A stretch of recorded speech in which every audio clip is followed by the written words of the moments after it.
Okay, magandang umaga mga kapatid. Nandito tayo ngayon sa Abandon Cemetery.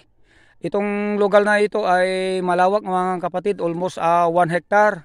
Pero dekada na ang mga nakaraan mga kapatid, siguro mga 200 years na siguro nga kuan ito, naglalagyan ng mga patay. Pero itong Abandon Cemetery mga kapatid, ito ay Tinggians. Ayan, kasi dito sa amin ay meron pa ding itong IP, mga kapatid. Kaya itong abandon na cemetery, itong mga palatandaan mga kapatid. Itong plat na bato nito, kapag inilibing na yung isang tao nung araw, ay linalagyan ng plat na bato. Ito mga kapatid. Ayan, ito ang isang palatandaan. Ibig sabihin, nandito rin yung mga kapatid natin na yumao. Ayan, mga kapatid.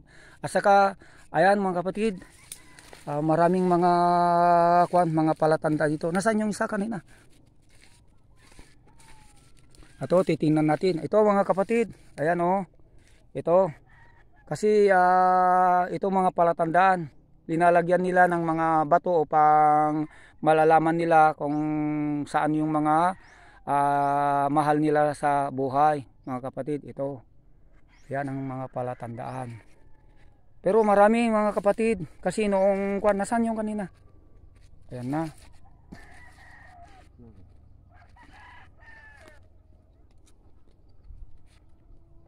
Pero ngayon mga kapatid, hindi na ginagamit ito kasi nasa kuwan tayo ngayon.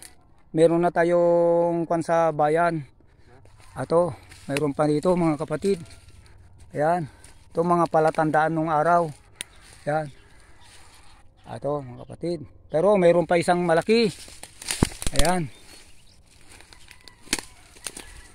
Ito mga kapatid. Ito na. Yan, napakalaki.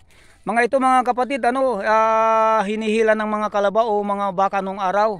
Galing dyan sa ilog, tapos inaakyat din nila dito sa ibabaw ng bundok.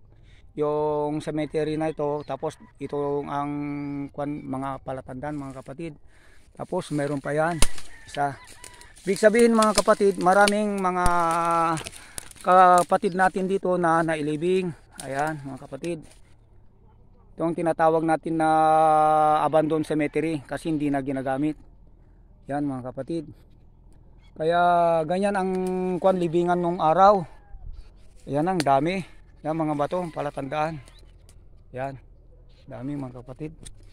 Kaya mga kapatid, ito na yung old cemetery. Kaya dito nila nilalagay yung mga mahal nila sa buhay, mga kapatid. Okay, salamat mga kapatid. Okay, sana mga yumaong mga ito, yung mga patay ay sila ang magdarasal sa atin sa mahal natin na Panginoon. Okay, salamat mga kapatid. Ito na. Okay, salamat kapatid.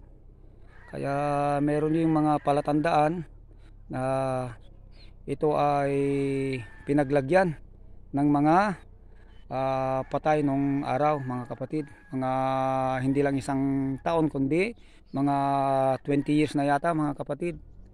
Ito mga kapatid. Okay, salamat mga kapatid. Bye.